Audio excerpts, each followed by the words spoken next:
Assalamualaikum warahmatullahi wabarakatuh. Izin memperkenalkan diri, nama saya Regina Rindu Cahaya Pramesti, NPM 221020159, jurusan Hukum Tata Negara dari kelas F. Di sini saya akan membacakan 3 materi yang saya pelajari di semester 1 ini, yaitu mata kuliah Fikih Ibadah. Materi yang pertama berjudul Pemahaman Imsak dan Puasa. Dalam Al-Fiqh Al-Islami wa Adilaluhu Wahbah Al-Zuhaili mendefinisikan puasa yaitu menahan diri pada siang hari dari hal-hal yang membatalkannya, disertai niat sejak terbit fajar hingga terbenamnya matahari. Yang membatalkan puasa adalah memenuhi syahwat perut dan kemauan, serta memasukkan benda nyata seperti makanan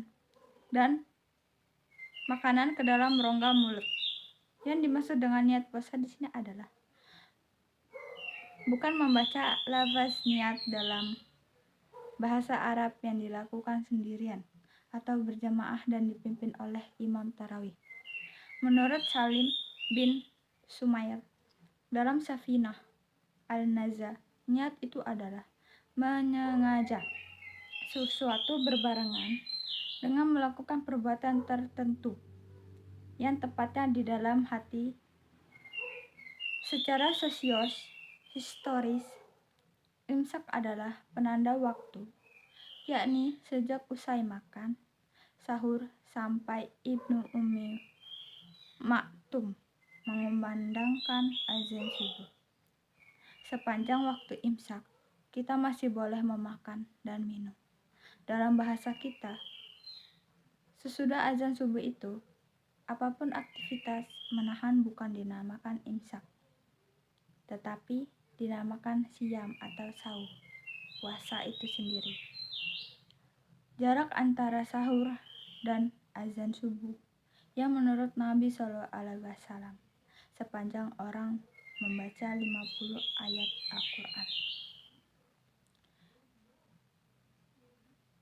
Imsak dalam pengertian yang kita kenal selama ini bisa dilakukan sambil menunggu imsak. Kita harus membaca surat Al-Quran.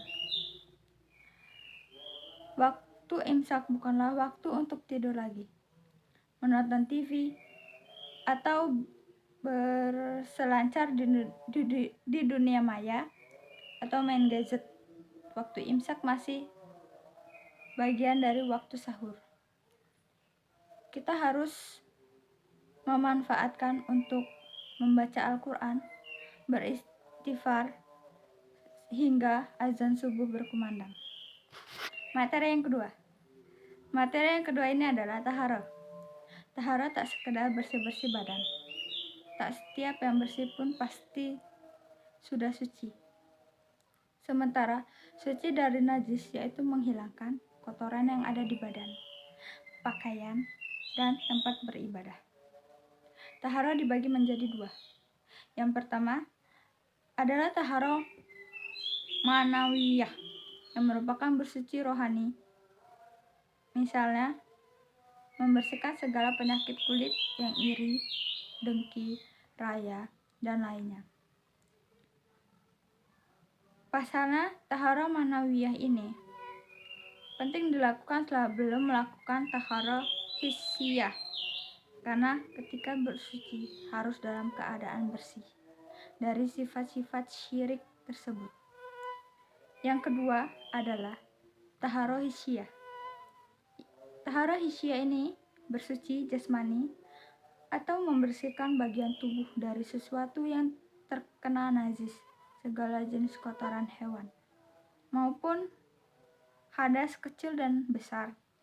Untuk membersihkan dari najis dan hadas ini bisa dilakukan dengan menggunakan air seperti berwudu, mandi wajib, serta tayamum bila dalam kondisi tidak ada air sama sekali. Dan materi yang terakhir, yaitu materi ketiga, yaitu tayamum. Tayamum mengacu pada tindakan mensucikan diri tanpa menggunakan air dalam Islam. yaitu dengan menggunakan pasir atau debu.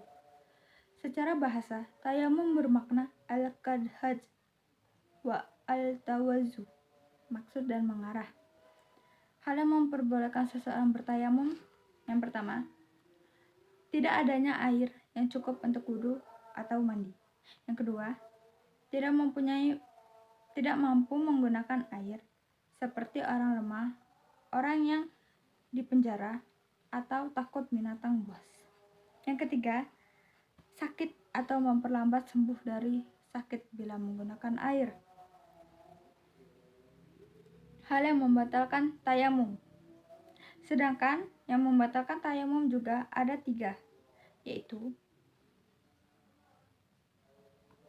semua hal yang membatalkan wudhu, melihat air yang bisa dipakai wudhu, dan ridah.